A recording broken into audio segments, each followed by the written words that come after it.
Keenya ballo barzafi kagallo kabajamtoota hordoftoota galamsoo akkam jirtan nageenyi keenya kan onnee keenya raamadde bakka jirtan maratti sinaa dhaqqabu jecha akkuma beektan gareen galamsoo hojiilee magaalaa galamsoo keessatti hojjetaa jiru. Galamsoo bifa haaraan humna haaraan akkuma itti fufatti jira guyyaa har'aan kana hedduu waan nama gammachiisu waan namoota hundaaf fakkeenya ta'u saskaayibii gochuudhaan nu faana tura. Angaashaa Lulaan jedhama.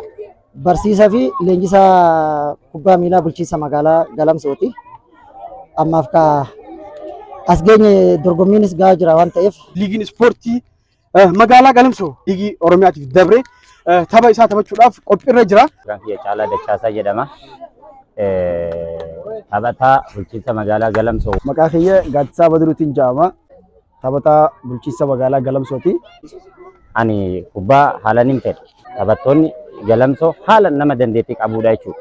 Torbee dhufu kana keessa dorgommii tokko ni qabna. Itti aanee immoo ji'a tokkoon booda jechuun liigii Oromiyaa ji'a chaanusan jihatti ni qabna. Isa san immoo jechuun middibiin keenya poolisii naannoo Oromiyaa maqifaa akka zuwaay jechuun garee cimaawwanii bareen gaddaattis hojii taphanne argitan yoo ta'e bareen gaddaa geebaaf geenyetti ciroo wajjiniin golii tokkonitti gahee mo'atamne. Isa san immoo kabareen gaddaa san barana bakka buusuu qabna. Barana geeba nyaanna inniiti. Garuu hirrinni tokko ni jira.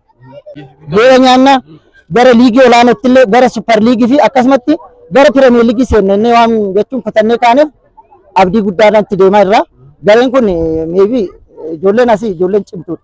Dhugaa dubbachuuf jechaadha. Baay'ee tokko jechaadha. Wanta nama nu hir'ate tokko jira malee akkanatti nama nu cinaa dhaabatu dhabna. Fakkeenyaaf bareen gaddaa hojjennee ji'a 3 qofa guutuu hojjennee Shaashamanneen deemnee inaafne baajanni hin jiru ani jechaadha. Ijoolleen dandeettii qabdu warra kophee bitachuu hin dandeenye wayi warra maaliyaa bitachuu hin dandeenye warra fedhii kubbaa garuu qabuudha jechuudha. Gosa sadeen dabre sababa deeggarsa dhabuutiin osoo hin hirmaatiin hafee ture jechuudha.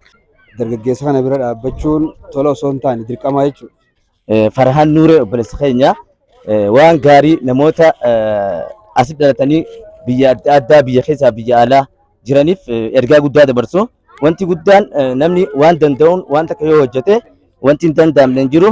Kanaaf dargaggoonni keenyas akkuma maaliyaa nurra ilaalaa jirtan kana maaliyaa kana obboleeyyan keenya kan bakka adda addaa kanaatu magaalaa Galamsoo ijoollee teenya waan dandeenyuun bira haa dhaabbannu jechuudhaan maaliyaa kana tolchanii isinis warreen biyya alaa jirtanii biyya keessa jirtan warreen qabeenya qabdanis warreen barumsaan illee sadarkaa gurguddaa jirtanii namoota bakka adda addaa jirtan jaartanii ijoollee tanaaf wantoota isaanii irraa irratti kopheen ni jirti gaambellaa waa hedduutu jira. Kanaaf isinis waan kana akka bira dhaabbattan isiniin jaannaa galatooma. Farhaan Nuuree maaliyaa kana kophee kana waan tokko nuu fidee asitti nu erguudhaaf haalaan gammachuun guddaan natti dhaga'ame. Farhaan Nuureedhaa ijoollee wajjin guddanne.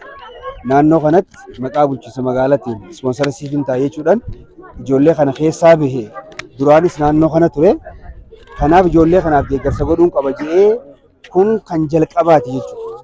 Dhalattoonni Galamsoo ijoollee kana deeggaree kilabii godhee waa hundaan numaddi dhaabbatee ijoollee kana yaadan bira dhaabbannee akka ijoolleen kun ga'umsan maqaa biyya keenyaa maqaa magaalaa keenyaa faarsinee ol qabannee Galamsoo duraanii san ishii san deebisuudhaaf ijoolleen kun kan jalqabaati waan taaneef hundi keenya warri as biyya keessa jirtan warri biyya alaa jirtan ijoollee kana nu deeggaruun waamis akka bulchiinsa magaalaa Galamsootti waamisa guddaan isinii godhaa jechuudha. Dhalataa biyya teenyaa kan ta'e Farhaan Nuureedhaa.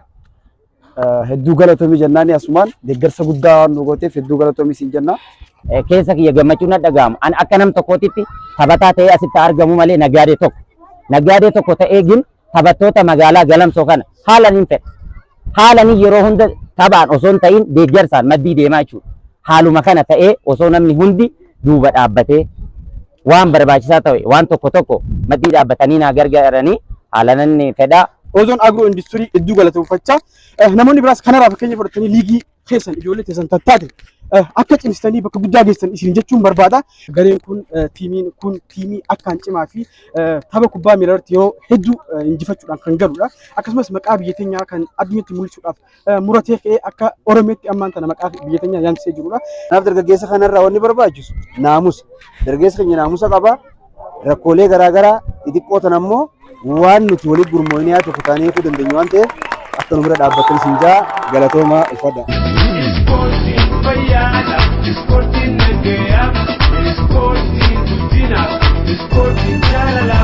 Ka'ee teenya bal'oo barzaa fi qaqalloo. Calamso would subscribe.